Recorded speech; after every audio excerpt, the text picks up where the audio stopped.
মানে ধর্মের রাজনীতি পশ্চিমবঙ্গে চলবে না, প্রচেষ্টা চালানো হচ্ছে। এবং যে কোনো ঘটনার আপনি রুট কজ অ্যানালিসিস যদি করেন, কেন এই প্রচেষ্টা, কেন এই ধর্মীয় বিভাজন, এটার কারণ কি? কারণ গনি খান চৌধুরী মালদা জেলায় উনি রেলমন্ত্রী থাকাকালীন যে কাজটা আমরা করে গেছি, আজও জাতীয় কংগ্রেস ওখান থেকে জিতছে শুধুমাত্র ওই ওখানকার মানুষের কৃতজ্ঞতায়, যে ওনারা কৃতজ্ঞ গনি খান চৌধুরীর কাছে, আজও আমরা জিতছি।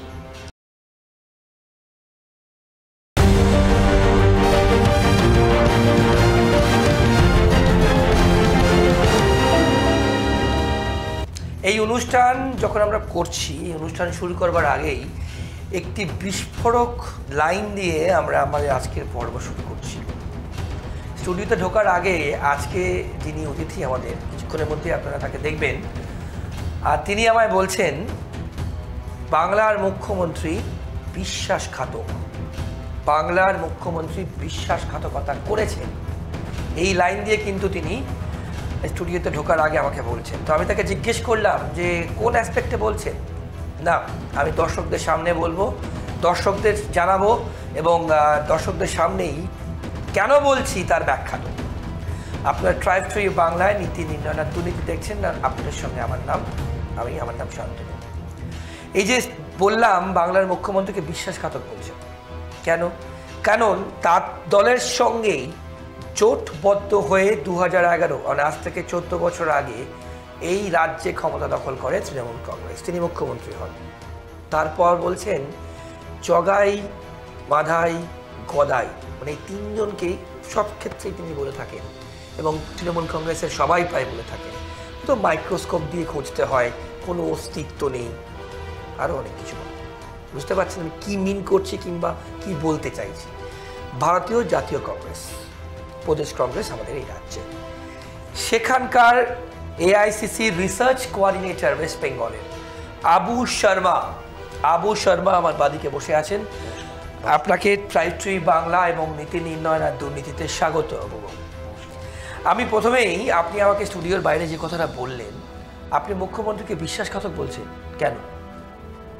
না, আমি বাংলার মুখ্যমন্ত্রীকে বিশ্বাসঘাতক বলছি না, আমি মমতা ব্যানার্জিকে বিশ্বাসঘাতক বলছি। বাংলার মুখ্যমন্ত্রী একটা সম্মানজনক পদ, এবং আমি সেখানে এই রকম শব্দ ব্যবহার করতে চাই না। বেশ। 2004 সালে যখন উনি এক সাংসদ হয়ে গেলেন এবং আহত বাঘিনী হয়ে গেলেন, এবং ভারতীয় জনতা পার্টি তাকে একটা সাইডে রেখে দিলেন, ঠিক সেই সময়, তার পরবর্তী সময় আমাদের মাননীয় রাষ্ট্রপতি প্রণববাবু, ভূতপূর্ব স্বর্গীয় প্রণববাবু, উনি সেই সময় সক্রিয় রাজনীতিতে মন্ত্রী ছিলেন, এবং উনি বলেছিলেন যে মমতা ব্যানার্জি হচ্ছে একজন সেকুলার লিডার, ওকে আবার সেকুলার সাইডে, সেকুলার ব্লকে নিয়ে আসতে হবে। এবং সেই জন্য এটা জাতীয় কংগ্রেসও চিন্তাভাবনা করতো, প্রণববাবু উনি উদ্যোগ নিয়ে বিষয়টা করেছিলেন। সেই মমতা ব্যানার্জিকে যখন উনি 2004 সালে এক সাংসদ, তারপরে 2009-এর যে লোকসভার নির্বাচন হয়েছে, আমাদের সাংসদ সংখ্যা তখন 6, আমরা তখন অনেক বড় দল পশ্চিমবঙ্গে, কিন্তু আমরা স্যাক্রিফাইস করি 2009-এর ইলেকশানে, আমরা স্যাক্রিফাইস করি 2011-র বিধানসভার নির্বাচনের, কিন্তু তার পরবর্তী ইতিহাস আবার সেই সাম্প্রদায়িক ব্লকের দিকে উনি ধীরে ধীরে ধীরে ধীরে চলে গেলেন। এবং পর্দার আড়ালে উনি পশ্চিমবঙ্গে, যেটা শ্যামাপ্রসাদ মুখার্জিও পারেননি, সেই একটা বাতাবরণ তৈরি করে দিয়ে এখানে হিন্দুত্ব আর তোষণের রাজনীতির যে সমীকরণ এখন বাংলায় আপনারা দেখছেন, তার জন্ম দিলেন মমতা বন্দ্যোপাধ্যায়। না, আপনি বলছেন যে মমতা ব্যানার্জিকে বিশ্বাসঘাতক বলছেন, নিশ্চয়ই। সেখানে দাঁড়িয়ে 2011-তে আমরা জানি জোটবদ্ধ হয়ে কিন্তু তৃণমূল কংগ্রেসের সঙ্গে জোটবদ্ধ হয়ে ক্ষমতায় আসে। কিন্তু আপনি তখন বললেন যে তখন কংগ্রেস বড় দল ছিল, আজকে কংগ্রেস ছোট দল হলো কী করে? তৃণমূলের লোকজন এখানে যারা এসছেন, বাবু, তারা বলছেন আপনাদের কোনো অস্তিত্বই নেই। 1, 2 আপনাদের মাইক্রোস্কোপ দিয়ে খুঁজতে হয়। 3 বলছে মানুষ কংগ্রেস বলে যে দল আছে এরকম প্রাসঙ্গিকতা হারিয়েছে, এসব কথা বলছেন।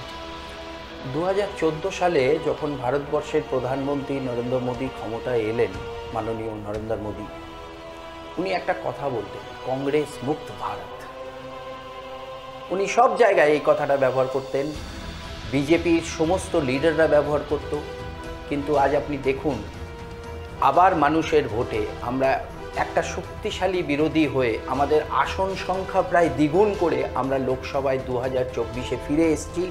এবং এখানে অনেক যে কনস্টিটিউশনাল ইনস্টিটিউটগুলো আছে সেগুলোর মানে গৈরিকীকরণ হয়ে গেছে, তারপরেও তার মধ্য থেকে লড়াই করে আমরা এই ছোট সাফল্যটি পেয়েছি। সময়ের অপেক্ষা।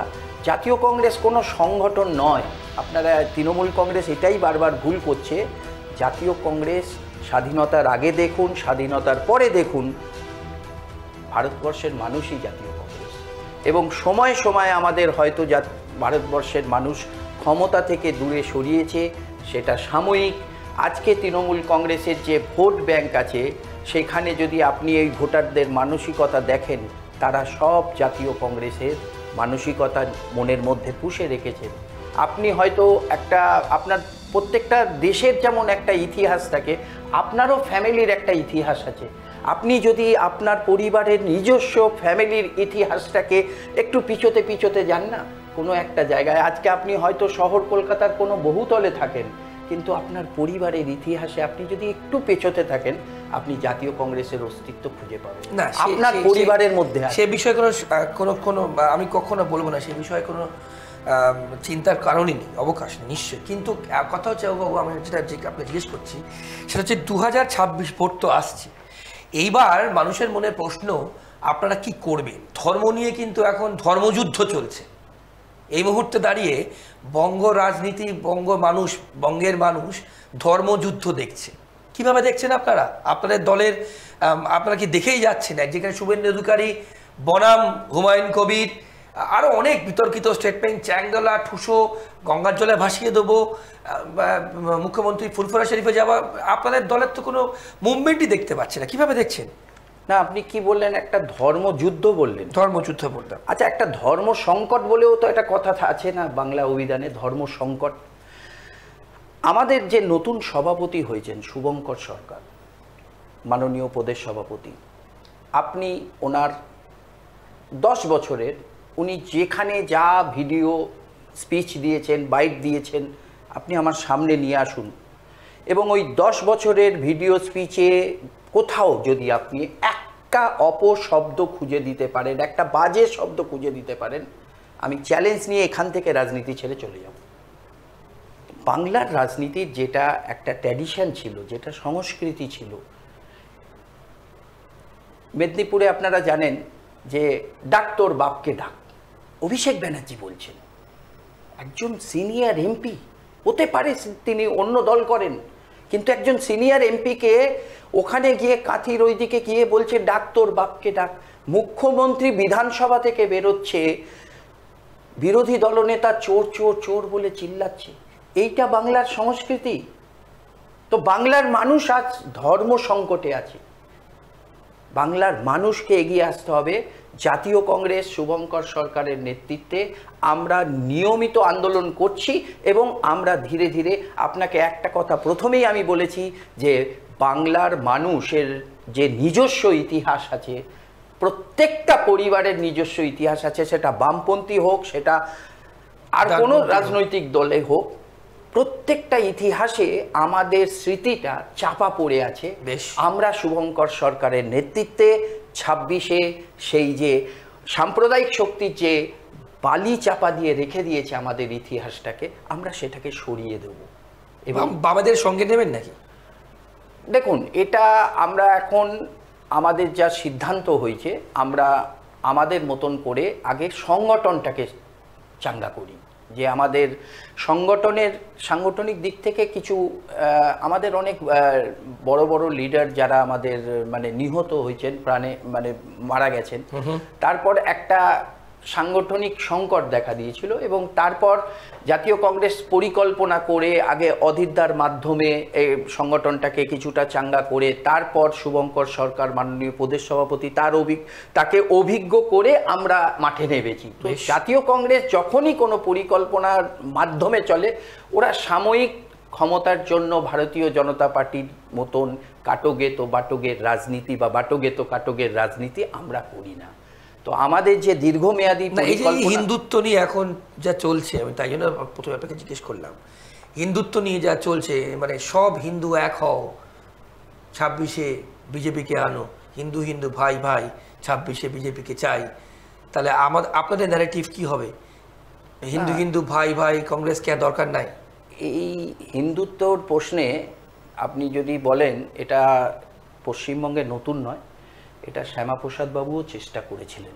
এবং শ্যামাপ্রসাদ বাবু এই নিয়ে মানে অনেক ইতিহাসে আমরা যতটুকু পড়াশোনা করেছি জানি যে নেতাজির কাছেও গেছিলেন, বিফল হয়েছেন। নেতাজি বলেছেন না, এটা পশ্চিমবঙ্গের এই ধরনের রাজনীতির। তো হিন্দুত্বর প্রশ্নটা না পশ্চিমবঙ্গে, এবং এখান থেকেই মানে শ্যামাপ্রসাদ বাবুর দল সারা ভারতবর্ষে মানে বিহার, উত্তরপ্রদেশ, বিভিন্ন জায়গায় সফল হয়েছে। কিন্তু পশ্চিমবঙ্গে এই রাজনীতি চলবে না, মানে ধর্মের রাজনীতি পশ্চিমবঙ্গে চলবে না। প্রচেষ্টা চালানো হচ্ছে, এবং যে কোনো ঘটনার আপনি রুট কজ অ্যানালিসিস যদি করেন, কেন এই প্রচেষ্টা, কেন এই ধর্মীয় বিভাজন, এটার কারণ কি? কারণ গনি খান চৌধুরী মালদা জেলায় উনি রেলমন্ত্রী থাকাকালীন যে কাজটা আমরা করে গেছি, আজও জাতীয় কংগ্রেস ওখান থেকে জিতছে শুধুমাত্র ওই ওখানকার মানুষের কৃতজ্ঞতায়, যে ওনারা কৃতজ্ঞ গনি খান চৌধুরীর কাছে, আজও আমরা জিতছি। আমাদের যখনই কেন্দ্রে সরকার হতো জাতীয় কংগ্রেসের, পশ্চিমবঙ্গ থেকে কেন্দ্রীয় মন্ত্রী হতেন, ক্যাবিনেট মিনিস্টার হতেন প্রিয়রঞ্জন দাসমুন্সী, প্রণব মুখার্জি, অজিত মাজা, ইভেন মমতা ব্যানার্জি, উনিও মন্ত্রী ছিলেন। না, রেলমন্ত্রীর আগে উনি ক্রীড়ামন্ত্রী, আরও অনেক মন্ত্রকে ছিলেন উনি। নরসিংহ রাওয়ের গভর্নমেন্টেও উনি মন্ত্রী ছিলেন। তো এই যে আমরা আবার কংগ্রেস যখন UPA 2, তখন মমতা ব্যানার্জি রেলমন্ত্রী ছিলেন। আমরা জাতীয় কংগ্রেস পশ্চিমবঙ্গকে ভালোবাসতাম। জাতীয় কংগ্রেস নেতৃত্ব পশ্চিমবঙ্গকে, সেটা ইন্দিরা গান্ধীর সময় হোক, সেটা নেহরুজির সময় হোক, সেটা রাজীব গান্ধীর সময় হোক, PV নরসিংহ রাওয়ের সময় হোক, আর মনমোহন সিংয়ের সময় হোক, সব সময় ক্যাবিনেট মিনিস্টার থাকতো। আজকে নরেন্দ্র মোদীজি জাতীয় রাজনীতিতে একটাও পশ্চিমবঙ্গ থেকে, বঙ্গীয় পশ্চিমবঙ্গ থেকে একটাও ক্যাবিনেট মিনিস্টার নেই, একটাও ক্যাবিনেট মিনিস্টার নেই। সুতরাং নরেন্দ্র মোদী, অমিত শাহ এবং বিজেপি বা শুভেন্দু অধিকারী জবাব দিক শুভেন্দু অধিকারী যে তাদের চোখটা কোথায় 294টা বিধানসভায় এবং 42টা লোকসভায়। 180টা পাবে বলছে। না, বলবার জন্য তো অনেক কিছুই বলতে পারে, বলার জন্য তো কোনো ট্যাক্স লাগে না, GST লাগে না মোদিজির। তো উনি বলছেন, সেটা তো প্রত্যেকটা দলই নির্বাচনে বলবেন। কিন্তু এই ধর্মীয় মেরুকরণ যেটা করার চেষ্টা করা হচ্ছে, এবং প্রচ্ছন্নভাবে যেটা মমতা ব্যানার্জি মদত দিচ্ছেন, মমতা ব্যানার্জি এবং এই শুভেন্দু অধিকারী, এরা দুজনে মিলে এই ধর্মীয় মেরুকরণ যেটা করতে চাই, সেটিং বলছেন। হ্যাঁ, আমি মানে এটা একটা সমঝোতা ছাড়া হয় না। নালে এই তো অতি সম্প্রতি বিরোধী দলনেতা কোথাও গেছেন, উনি যেখানেই যেতে পারেন, ওনার প্রোগ্রাম করতে পারেন, ওনাকে বাধা দিয়ে কি করা হলো যে ওনাকে হাইলাইট করা হচ্ছে। কোনো প্রয়োজন তো ছিল না তৃণমূলের পক্ষ থেকে ওনাকে বাধা দেবার। ওনাকে হাইলাইট করো, শুভেন্দুকে হাইলাইট করো, হিন্দুত্বকে হাইলাইট করো, তাহলে আমার। আপনি যদি আরেকটু গভীরে ঢোকেন, আমি কালকে প্রদেশ দপ্তরে বসে একটা লিস্ট দেখছিলাম, যে সিভিক ভলেন্টিয়ারের লিস্ট বার করেছিলাম। আমি যতটা পেয়েছি, আমি এ নিয়ে RTIও করতে চাই। তো সিভিক ভলেন্টিয়ারের লিস্ট দেখে আমি দেখলাম যে একটা বিশাল বড় লিস্ট, PDF ফাইল। সেখান থেকে আমি দেখলাম যে 15-20 জন মুসলিম আছে, 15-20 জন। এই যে মমতা ব্যানার্জি মুসলিম সমাজকে ভয় দেখাচ্ছেন, ওই দেখো বিজেপি আসছে, জানলা খুললে ওই দেখো বিজেপি আসছে, এই যে ভয় দেখানো, বিজেপি আসছে, দুয়ারে বিজেপি বলছে। হ্যাঁ, উনি এই যে ভয়টা দেখাচ্ছেন, সামগ্রিক উন্নয়ন মুসলিম সমাজের, হয়তো পঞ্চায়েত প্রধান আপনার এলাকায় মুসলিম আছেন, কিন্তু সামগ্রিক গ্রামের মুসলিম সমাজের কোনো উন্নয়ন নেই।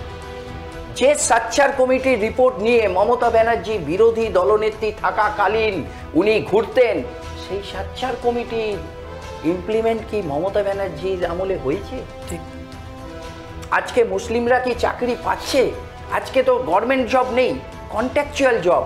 আপনারা মুসলিম সমাজের প্রতিনিধিদের বলছি, মুসলিম সমাজের ভোটারদের বলছি, আপনারা আরটিআই করুন, আপনারা জানতে চান, দেখবেন যে এই কন্ট্রাকচুয়াল জবেও মুসলিম নেই।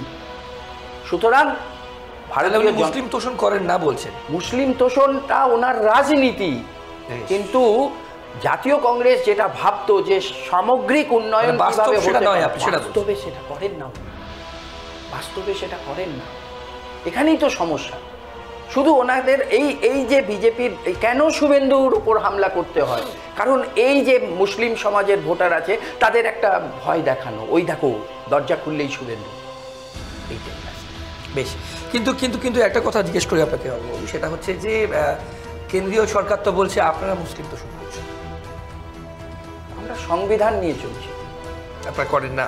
না, আমরা সংবিধান নিয়ে চলছি। আমরা সংবিধান, সেখানে জাতীয় কংগ্রেসের রাজনীতি বরাবরই না জাত না ধর্ম না ইয়ে, যেখানে যেখানে বঞ্চিত আছে, হ্যাঁ এখানে একটা প্রশ্ন আছে, যারা বঞ্চিত আছে সেখানে, যারা বঞ্চিত থেকে গেছে তাই সেখানে তাদের নিয়ে আওয়াজ তুলতে হচ্ছে, সেটা তুলছি। কিন্তু আমরা সংবিধানকে, রাহুল গান্ধীর ভারত জোড়ো যাত্রা আপনারা দেখেছেন, যেখানে সংবিধানকে আমরা সামনে রেখে আমরা মানুষ সাহস, আমাদের ভোটও দিয়েছে, আমরা দ্বিগুণ সিট হয়েছি এবং আমরা 29-এ এই আজকের সংখ্যাটাকেও দ্বিগুণ করে নিই। বেশ, এবার একটা টাফ কোয়েশ্চেন করি আপনাকে। আপনাদের দলকে মুখ্যমন্ত্রী বলছেন যেখানে যিনি যাচ্ছেন জগাই মধাই গদাই, আমরা জানি, কোনটা আপনারা? দেখুন, মমতা ব্যানার্জি সকালবেলা এক কথা বলেন, বিকেলবেলা এক কথা বলেন, রাত্রিবেলা এক কথা বলেন। বেশ, তো উনি কি বলছেন সেটা ভাবনার সময় নেই। আপনারা কিছু নির্বাচন দেখছেন এবং আমি এইটুকুনি বলতে পারি, যেভাবে জাতীয় কংগ্রেস শুভঙ্কর সরকারের নেতৃত্বে পশ্চিমবঙ্গে ঝাঁপাবে, উনি খুব অভিজ্ঞ নেত্রী মমতা ব্যানার্জি।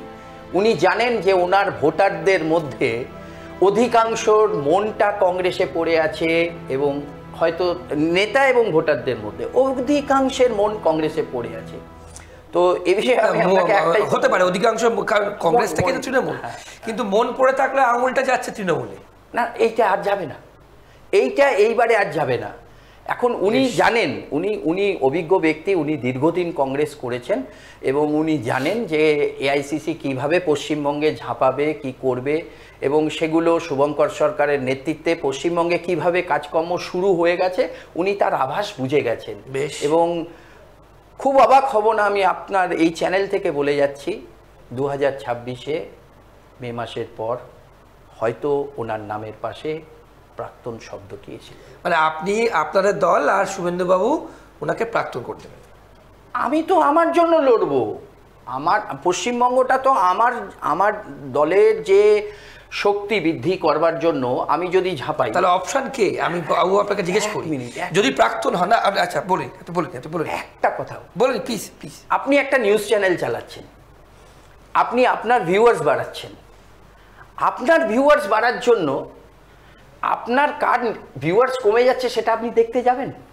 আপনার তো দেখবেন না। আপনার একটা সিঙ্গেল পয়েন্ট এজেন্ডা থাকবে যে আমার ভিউয়ার্স বাড়ুক, এটাই আপনার এজেন্ডা থাকবে।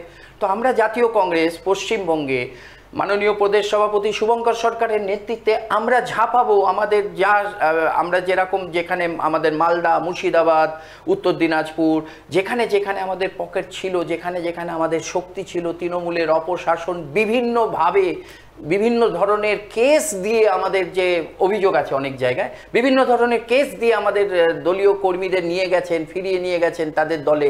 আমরা 2026-এ সেই সমস্ত শক্তি যেখানে যেখানে আমাদের ছিল আমরা পুনরুদ্ধার করব। বেশ, এবার যেটা আপনাকে জিজ্ঞেস করছিলাম আমি, যে যদি প্রাক্তনই হন 2026-এ মানুষ শেষ কথা বলবে, তাহলে অপশনটা কি? দেখুন, অপশানের কথা বললে এখন আপনাকে আমি বারবার একটাই কথা বলছি, আমরা আমাদের জন্য ঝাঁপাচ্ছি, আমরা অপশান দেখছি না। এবং হতে পারে, এরকমও হতে পারে পশ্চিমবঙ্গের পরিস্থিতি যেদিকে শুভেন্দু অধিকারী নিয়ে যাচ্ছেন, আমরা হয়তো প্রধান বিরোধী দল হয়ে যেতে পারি, আমরা হয়তো সরকার গড়ার কাছাকাছি পৌঁছে যেতে পারি।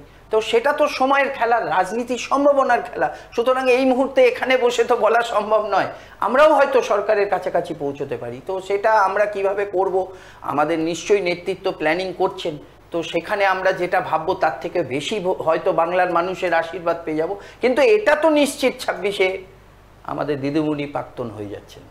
বেশ, সময় শেষ কথা বলবে। এবার আসি, আপনি বলছিলেন আমাকে অনুষ্ঠান শুরু করবার আগে আপনি গনি খান চৌধুরীর, স্বর্গীয় গনি খান চৌধুরীর আপনি উদাহরণ এক্সাম্পল আমাকে দিচ্ছিলেন, এবং ঈশা খান চৌধুরী কিন্তু আপনাদের একমাত্র এমপি এই মুহূর্তে বাংলা থেকে। কিভাবে দেখছেন আর আগামী এই বিধানসভা ভোটে, বিশেষ করে মালদা আপনাদের একটা খুব স্ট্রং জায়গা, সেখানে প্রচুর গোষ্ঠী কন্দল হচ্ছে, গোলাগুলি চলছে, খুনাখুনি হচ্ছে, রক্তারক্তি হচ্ছে, কেন?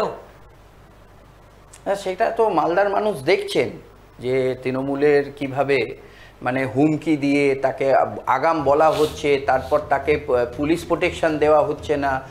তো এটা তৃণমূলের অভ্যন্তরীণ রাজনীতি, কিন্তু মালদার যে রাজনীতি, মালদার রাজনীতিতে এই জিনিস ছিল না। বেশ, কংগ্রেস দীর্ঘদিন ওখানে ক্ষমতায় ছিল, কংগ্রেস জেলা পরিষদ চালিয়েছে, বাম আমলে কংগ্রেস জেলা পরিষদ চালিয়েছে, আপনার তৃণমূলের আমলেও কংগ্রেস মালদা জেলা, মুর্শিদাবাদ জেলায় জেলা পরিষদ চালিয়েছে।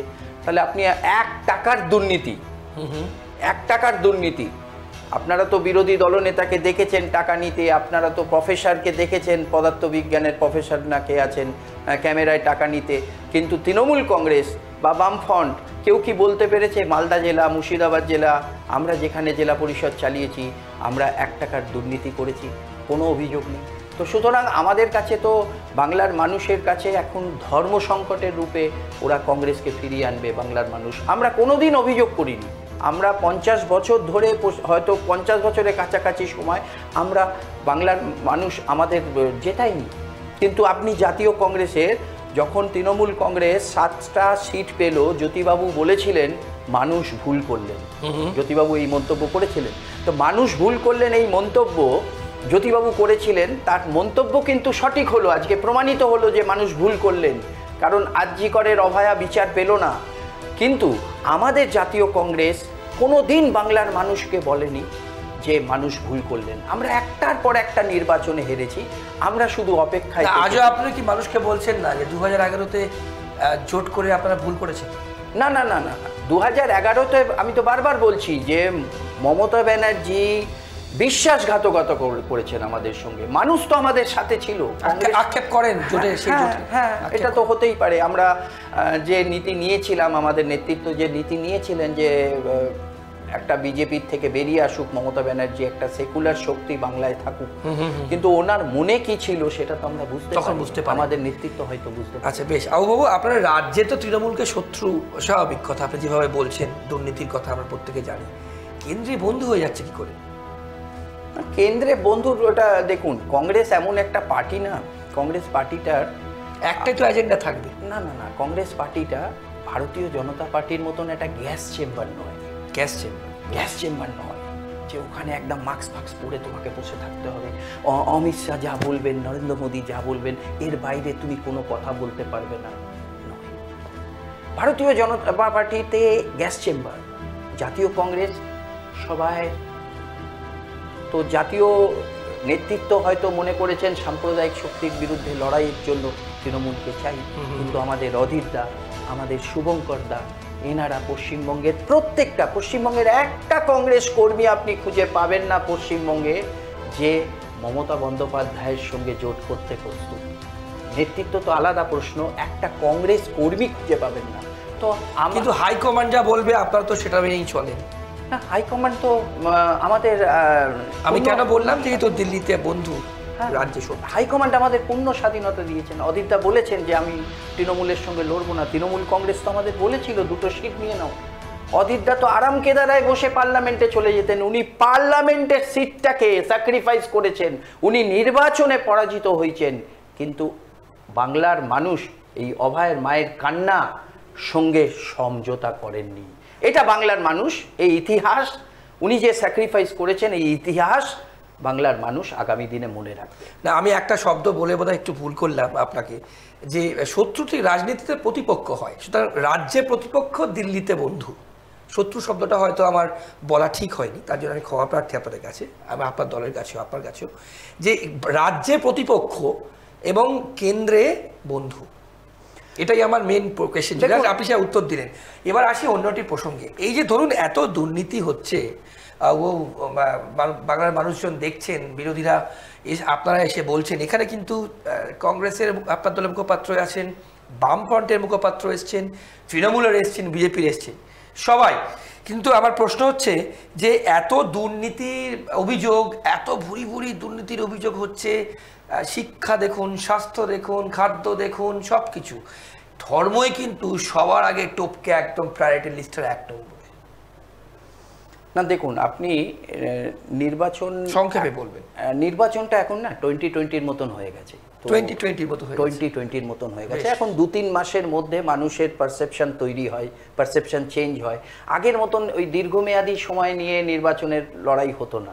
তো এখনো যে এই 1 বছর আছে, এই 1 বছর তৃণমূল কংগ্রেস মোটামুটি ইনসেনটিভ কেয়ার ইউনিট থেকে ভেন্টিলেটরে চলে যাওয়ার জন্য যথেষ্ট। অনেক ধন্যবাদ। আপনি যেভাবে শেষ করলেন, ইন্টেন্সিভ কেয়ার মানে আইসিইউ থেকে বলছেন, আইসিইউ থেকে আইটিইউ তো যাবেন, একদম ডাইরেক্ট ভেন্টিলেটর। তারপর তো আমি বলি, তারপর মে মাস, তারপর প্রাক্তন। বেশ, সময় শেষ কথা বলবে।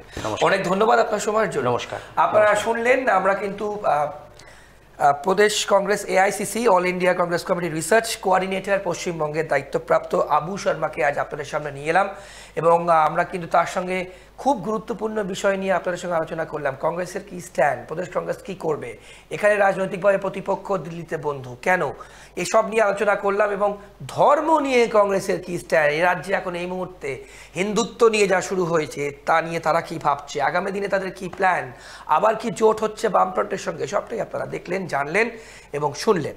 আগামী দিনেও কিন্তু আরও অনেক পর্ব নিয়ে আমরা আরও অন্যান্য অতিথিরা নিয়ে আসবো, সঙ্গে থাকবেন। আর অন্যান্য সব খবরের জন্য দেখতে থাকুন ট্রাইব টিভি বাংলা। ভালো থাকবেন, নমস্কার, শুভরাত্রি।